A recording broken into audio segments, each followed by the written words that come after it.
আপনার ফোনে কি সাইন ইনটু নেটওয়ার্ক লেখাটি দেখাচ্ছে? হ্যাঁ। ফোনে এমবি এবং টাকা থাকা সত্ত্বেও কি সাইন ইনটু নেটওয়ার্ক দেখাচ্ছে? হ্যাঁ। এখন কথা হলো সবকিছু ঠিক থাকা সত্ত্বেও নেট চলছে না কেন? Hello guys, welcome to my video. আজকের এই ভিডিওতে আপনাদের দেখাবো কেন সাইন ইনটু নেটওয়ার্ক এই লেখাটি দেখায় এবং এটার সমাধান কি। সাইন ইনটু নেটওয়ার্ক যে কারণগুলোর জন্য দেখায়: নাম্বার 1, এমবি না থাকলে। নাম্বার 2, ব্যালেন্স এর ম্যাচ শেষ হয়ে গেলে।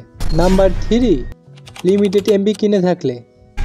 নাম্বার 4, নির্দিষ্ট সোশ্যাল মিডিয়া এমবি কিনে থাকলে। এই চারটি থেকে যে কোনো অ্যাক্টিভ হয়ে থাকলে তাহলে সাইন ইনটু নেটওয়ার্ক দেখাবে। এই চারটি বিষয়গুলো ব্যাখ্যা করে সমাধান দেখানোর আগে আপনাদের কাছে অনুরোধ রইল যে এই ভিডিওটির মাধ্যমে যদি আপনার সমস্যার সমাধান হয়ে থাকে তাহলে অবশ্যই চ্যানেলটি সাবস্ক্রাইব করতে ভুলবেন না এবং ভিডিওটি ভালো লেগে থাকলে অবশ্যই লাইক করবেন। যদি আপনাদের কোনো মতামত থেকে থাকে তাহলে অবশ্যই কমেন্ট করে জানাবেন। চলুন তাহলে ভিডিওটি শুরু করা যাক।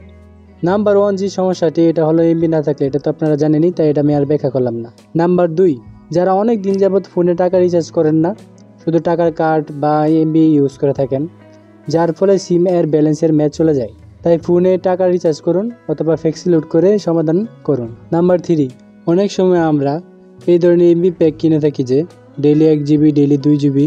তো এইরকম লিমিটেড এমবি কিনলে আপনি 1 বা 2 জিবি একদিন শেষ হওয়ার আগেই শেষ হয়ে গেলে সাইন ইনটু নেটওয়ার্ক লেখাটি দেখাবে।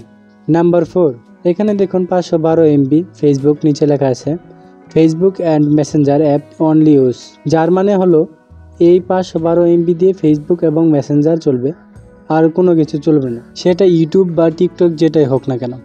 আপনারা যখন এমবি কিনবেন তখন এগুলো একটু খেয়াল করে কিনবেন।